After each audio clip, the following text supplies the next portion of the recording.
What's up? What's up, everybody? LinkedIn, YouTube. We're back for another episode of BizBuzz Live. I'm Chris Muzan. I'm here with you to talk through all things industry. Today's episode you're going to want to stick around for because I know there's a lot of you that think about this topic. Maybe you've tried to start this or dabbled in this, but there's just a lot of misinformation. And I want to walk through some of it today. So today we're going to be talking about nonprofits, not for profits. If you want to start one, if you already have one, kind of what's happening in the world of not for profits, and we'll go from there.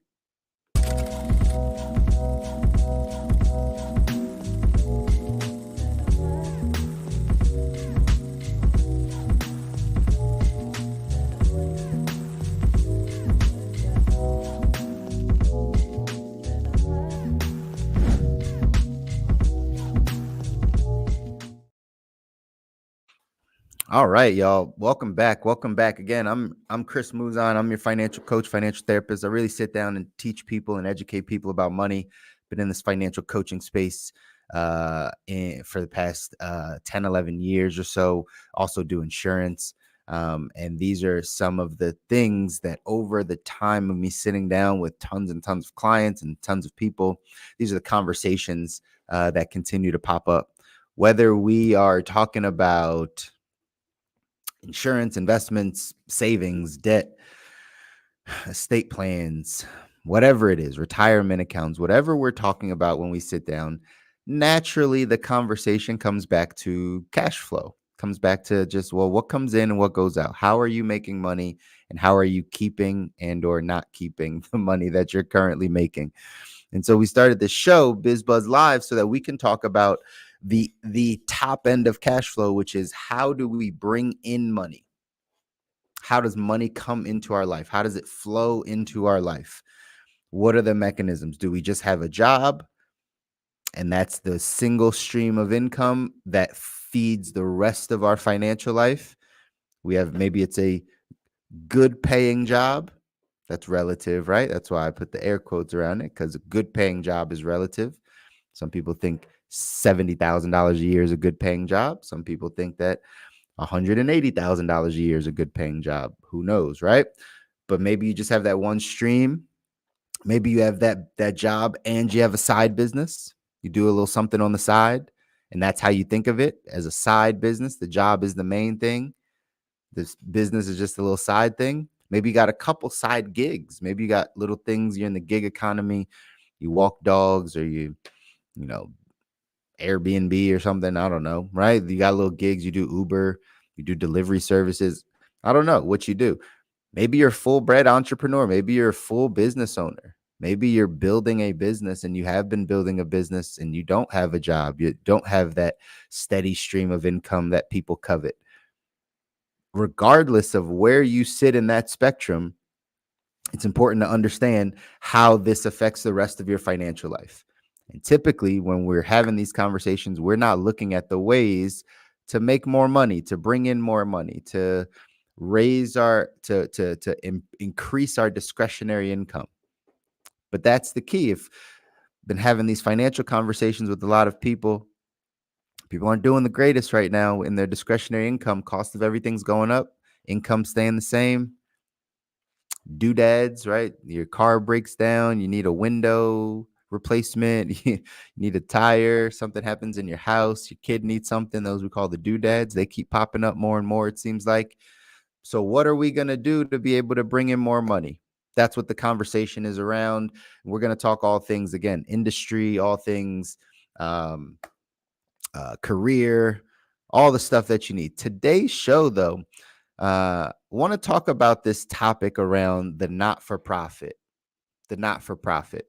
There's a lot of people that I've sat down with that have either the aspiration of saying, I'd love to start a not-for-profit, or are currently in a nonprofit or a not-for-profit, and it's not their full-time thing.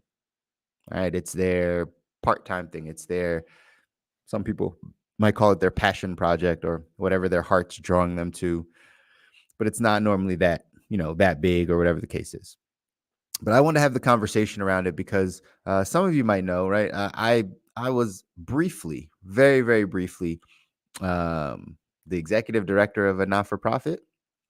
Sat on the board very briefly. This is all pre-pandemic, and then the pandemic kind of changed everything. But I got a chance to get some insights and look into the world of not-for-profits. I got a chance to sit down with other nonprofit leaders. I got a chance to sit down with community leaders and people that needed the help of the nonprofits. So I was really immersed in the world for a solid, 4 or 5 months, maybe. Just really immersed in it and understanding how not for profits work. Right. And I think it's something that if you are going to start something, you should work in it, be in it before you just go do it. Right. Especially because a nonprofit, a not for profit, is still a business entity. This is a piece of information that I've given a lot of people over time. And I'm going to share it with you because I don't know that nonprofit or not for profit leaders always think of it this way.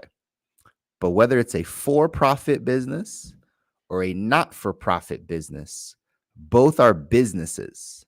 They're both business entities. That means they both are structured like a business. They both need to be run and managed like a business. The only difference is a for profit has normally something that they're selling to be able to profit from. And that profit can go, if they're a publicly traded company, can go to shareholders. If they're just owned by themselves, right? They're selling a service or selling a product or selling something that is able to bring them a profit. The not for profit does not do it for that. Normally, it has a bigger kind of mission to it. It's more mission centric, and more things are given back to communities or to help a certain cause.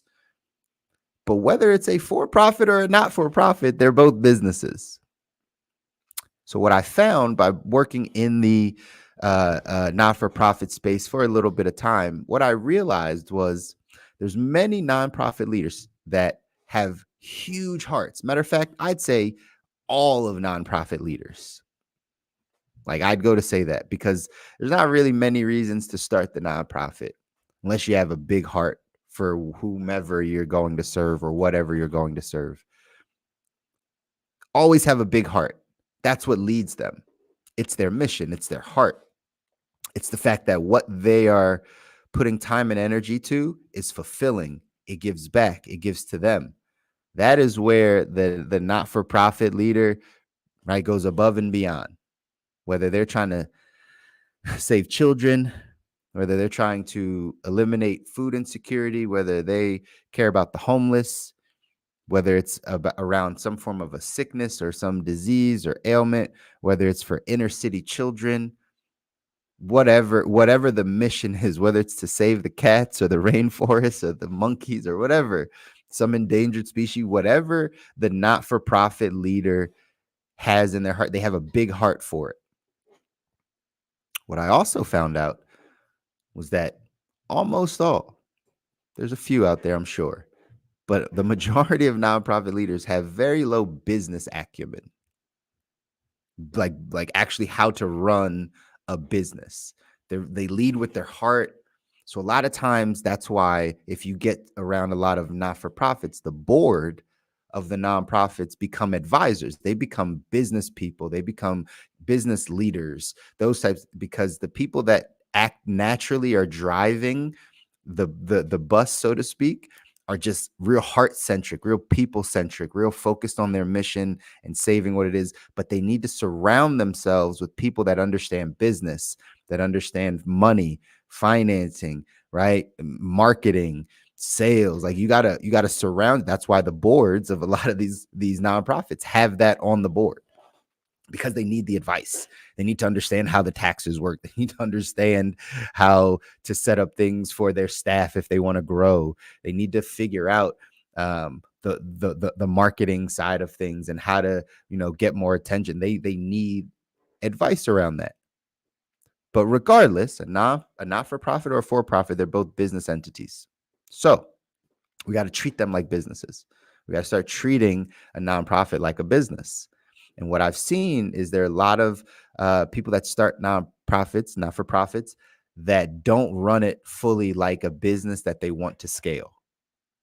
Now, again, let's have this business conversation, because not every small business becomes a major business. Not every small business, even if it even for profit, I'm saying for profit businesses, not every small business becomes major. Doesn't always scale and grow. Some are very local, small businesses that have been in the community for 10, 15 years, right? They kind of just make it. They don't have a lot of, expansion plans and opening up new offices or locations or those things. Some people in just for-profit business like it to be small. And a lot of times in your not-for-profits, they might want it to get bigger, but naturally it's small. And we're going to talk about why. But naturally it's small. So it's not that you have to grow and scale and make it happen. But understand that the goal of business is to stay in business, whether you're a for-profit or you're a not-for-profit. The goal of business is to stay in business. Most for-profit businesses fail. So a not-for-profit is a harder business model than a for-profit business. Personal experience, right? A not-for-profit is a harder business model than just starting a for-profit business. And here's why. A for-profit business always has a way to make revenue. That's what they're in business for. The only reason you started the business is because you have a service, a product, right? A consultation, something that you sell to people. You exchange value. You say, I give you this, you give me money in return. That's what for-profit business is for, whether it's McDonald's selling you heart attacks and diabetes. No, I'm joking. Not really. Or whether it's, anything else that sells a product, that's a product. A not-for-profit typically doesn't have a sales revenue model. It doesn't have a revenue model. You know how a nonprofit gets their money? Grants, donations, fundraising. It's typically how they get their money. Grants, free money that can be given out from organizations or the government. Donations, the kind-heartedness of people that care about your mission or care about what you're doing can donate. And then normally it's some type of fundraiser. You hold a community event, you do some type of silent auction, and people start giving you some money. So in the money space, it's almost harder, not almost, it's harder to go out after those things than it is just to be able to create something that you can communicate the value and exchange money for it. But somewhere along the line, people started believing that not-for-profits are easier. It's an easier business model.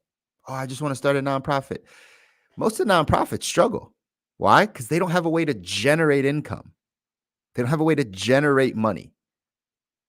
That's where a nonprofit leader needs some business acumen to figure out, how do I generate money? Even if it is just fundraising and donations, how often are you doing it? How much are you actually getting? Because the goal of business is to stay in business. So if you have a nonprofit where you are trying to save the children of some community, well, you constantly need money coming in order for that to make it happen. So how are you going to do that? You have to be creative and think of it like business to understand, hey, I need to find a revenue model. I need to figure out a way to make money. I can't rely on just donations and fundraisers unless I live in a really good community and I have a lot of people that I can influence that can send me money. Great. But that might not be a way to stay afloat for 3, 4, 5, 6, 7, 10 years if you're going to have this nonprofit really make an impact in people's lives. And the grant side, I was gonna invite on a lady that I know that we've had conversations in the past that's in the grant writing space, and I see some of her posts, And she talks about how just sometimes, people, nonprofit leaders, people that come to her, like, they don't understand this process of writing a grant. They don't understand the process of paying someone and how competitive it is to write a grant, and getting paid on the back end. Like, grant writers need to get paid up front so that they can write your grant, so that you can try to get approved. The problem with relying on just grants, in my opinion, is that everyone, every nonprofit, right, that fits that criteria is now going for that pool of money, because it's like a no strings attached type of money. So because this is the way nonprofit, not-for-profit leaders think, is like, let me just get grants. Let me write grants. You don't get approved for all the grants that you write, that you apply for. If I had her on, she'd probably give you some percentages of, it's probably relatively low, the amount of people that win the grants that they're writing. And many of these grants are $20,000, $50,000. Might get $100,000 grant. I know I was having a conversation with a business partner of ours, a friend of ours. I was talking about the not-for-profit that she was working for, that they received a big grant a while ago, right? Couple $100,000 grant. And because of mismanagement of funds, because of lack of maybe financial education, maybe because they had never seen that type of money all come in a lump sum, and didn't necessarily have the business acumen to be able to manage it, gets to a point where they can't pay their staff. If you can't pay your staff, that means your nonprofit's not really serving the people that it needs to serve. So you might have gotten a big grant one time, and now you can't get that grant again. So you had one run at it. You had one shot for somebody to say, hey, we believe in you. Here's some money for it. But if you don't stay in business after that, you didn't do it, right? You didn't make it happen. So money knowledge, right? And understanding how money works, but understanding how business works, is necessary for a nonprofit leader. And because they rely heavily on grants, if you don't understand how to continue to bring money in, ultimately the people that you're serving will suffer, because ultimately your nonprofit won't be able to grow. You'll have your 501c3, but you won't be able to really do anything with it, because you don't have a stream of income, of revenue into your business. So for those of you that want to start a nonprofit, right? Number one, you got to think about ways. This is my advice for you. You got to think about ways to generate income consistently, just as if it was a for-profit business. Just as if it were a for-profit business. How do you generate revenue into your nonprofit? Sure, grants can be a mix of it. Fundraising can be a mix of it. Donations can be a mix of it. But that should be less than 50% of the mix. The bulk of it has to be something that you can drive that brings the money in. If you're starting a not-for-profit from the ground up, you got to have a revenue model. You got to find a way to bring in. Do not just rely on grants. Grants are great. They're extra.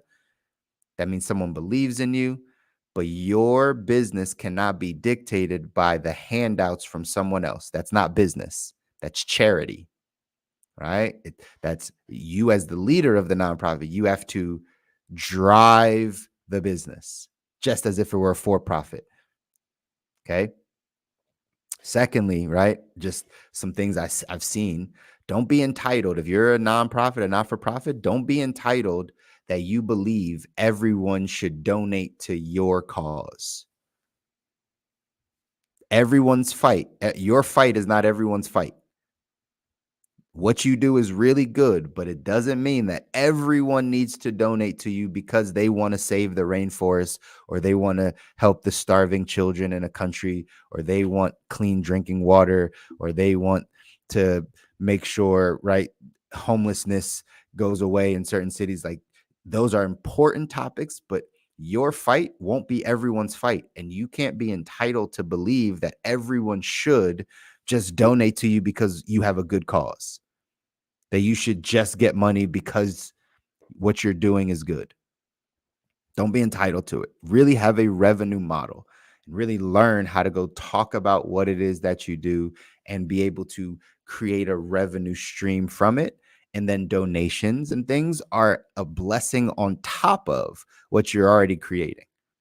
That's when you can really give back to your community. That's when you can really do things above and beyond, because your ability to go out and create this income stream inside of your business allows you to pay staff, allows you to hire some people, allows you to have a payroll. And then the goodness of the people that are, care about your mission, that's what feeds the rest of the community or the people you're trying to serve. The grants that come in go directly to that. So many nonprofit leaders take these grants and then use it for overhead. You get a grant and then you gotta buy supplies. You gotta rent, you use office rent, or whatever you do. You gotta pay staff with it. That's not how it should be if you want to stay in business long term. Because again, whether it's a for-profit or a not-for-profit business, they're both business entities, and you got to think about them as such. You got to get good at sales. Sales is influence. Now, some nonprofits can just get really good at selling to donors. You could. If you choose to make that your full revenue model, then you just have to get really good at that. You have to get really good at sitting down with companies, wealthy people, influential people in your community, and going and talking to them about what you do, so they are the people that fund your nonprofit. You can make that a revenue model, but you have to still focus on that. You can't say, I'm going to do some fundraising and some donations, but you only send out a donation letter once a year. You never have phone calls. You're never at the networking events. You never go see or reach out to the companies. Like, you never do any of those things. And yet you want that to be the model. It's not going to work. But there's a lot of nonprofits that have done that work. Maybe their leadership is a little bit more charismatic or a little bit outgoing or have a sales background, or maybe the board is advising them that these are the connections that they need to make. And you get 4 or 5, imagine, again, you get 4, 5, 10 donors that consistently donate. Let's say you find, think about it. Let's say you find 10 wealthy families or family offices. If you don't know what a family office is, right? When you get into certain levels of wealth, there's basically, just people that handle all of a family's finances and money and business and all the stuff. You get into a family office. Let's say you find 5 to 10 of them. Let's say you find 10 family offices. Let's say you find 5 family offices and 5 corporations that will annually donate $100,000. Like, it's great for businesses because it's a write-off. It's great for family offices because all of it's a write-off. So what if you get into that market and then they're donating $100,000 a year to you? You have $1 million revenue stream annually coming in. But someone's got to drive that business. Like, someone's got to go out and talk to the people and hold the fundraiser and hold the dinner and sit down and have lunch and all the things. It's real business, y'all. It's not just, let me throw up a post or two on social media and let me go to my local chamber of commerce and find 1 or 2 events in the city where I can tell people what I do. That's not it. Like, you really have to build it like a business. And so you can build it off of donations, but you definitely need that revenue model. Here's one of the best ways, I believe, to build a nonprofit. It's actually to do it secondarily behind your for-profit. Cut your teeth. Like I said, I believe that not-for-profit businesses are harder businesses to run than a for-profit business. It's a harder business model. It's not easier just because you have a bigger mission or you talk about your mission more, or you can have access to grants. It's really not easier. So one of the ways you can do it is start a for-profit business first. Start a for-profit business. Cut your teeth in the business world by saying, you know what, I can sell a product, a service, something. I'm gonna cut my teeth over here. And then when you get to the mid to high six figures, you're bringing in $500,000 or $1 million. Start a foundation. Start your not-for-profit. Start your 501c3. Start your foundation. And then use the money that you've learned how to create, the revenue stream that you've learned how to create from your for-profit business, send some of that money to your foundation, to your not-for-profit. So it's self-funded. So you can still do all the things you want to do. You can still save the rainforest and help the trees and help global warming and help food insecurity and help the homeless and help the addicted, right? Like, just, you can do it all if you self-fund it. You build a business, you get to a mid or high 6-figure to 7-figure, start a foundation, start a not-for-profit, file for your 501c3, figure out what your mission is going to be, and then fund that. Self-fund it. It's one of the best ways to do it. It's what most wealthy people do. That's how they can get all their charitable contribution. I really one of the mentors that I have in my life, that's what he's able to do. He's like, hey, probably want to start this foundation because, especially if you got kids and your kids are going to go to college and your kids are going to play sports and your kids are going to do all these things, like, make the donation to your foundation and then have your donation, or have your foundation then, right, donate to the school. Have your foundation donate to the Boy Scouts or to the whatever gymnastics or whatever your child is doing.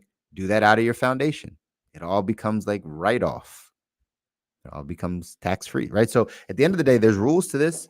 There's ways to play. But I know there's a lot of people out there that are thinking about starting a nonprofit from their job. Like, you have a job right now and you're like, I just want to start a nonprofit, thinking that you're going to be able to get grant money and have money come in to be able to serve your community. 9 times out of 10, that's not the way it's going to go. There's a lot of people vying for those same grants. There's a lot of people that are actually hiring grant writers and putting in time to apply for the same grant that you want to apply for. So the likelihood of you getting it is very low. It's slim to none. And then once you do have it, then once you do have it, then you have to make sure that you can once you do have the money, you have to make sure that you know how to manage it properly. That's all. That you know how to manage it properly and that you can make it work for you. Right? So, nonprofit, whether it's a for-profit or a not-for-profit, it doesn't matter. Both are business entities, and both of them you have to treat like a business. So whether you have a mission in your heart, or whether you're just like, man, I want to go save this part of it, start thinking of it like business. Don't think of it like charity. Don't think of it like I'll get a bunch of grants and then I'll be able to do all the work. It's not how it works. Find a revenue stream, find a revenue model that works. If you have to start a for-profit business first to figure it out, great. If not, and you just do it for yourself, like starting the nonprofit side, at least go into it knowing you got to generate income. Go into it knowing you have to generate revenue for that business. All right. Just a little insight for y'all that might want to start a nonprofit. Again, feel free to reach out, follow me on all the other pages. I have these conversations here on LinkedIn and on YouTube, but we're having all types of conversations on LinkedIn and Instagram and TikTok and everywhere else, right? So feel free to tap in. Feel free to drop some questions. Feel free to message me. At the end of the day, we're talking cash flow. How are we going to go generate more income? Next week, I think I might talk about some of the downsides of some of these industries. I really like having that conversation. I think we talk a lot about the upsides of industries, but we don't talk about the downsides of industries. We don't talk about the downsides, the collateral damage, the who are we becoming. I don't know that we talk about that enough, so I always want to bring that to your attention. But at the end of the day, we got to go figure out how to increase our cash flow so we can get to all of our financial goals and dreams. Ladies and gentlemen, my name's Chris Muzan. It's good to see you, good to chat with you here. And until next time, peace.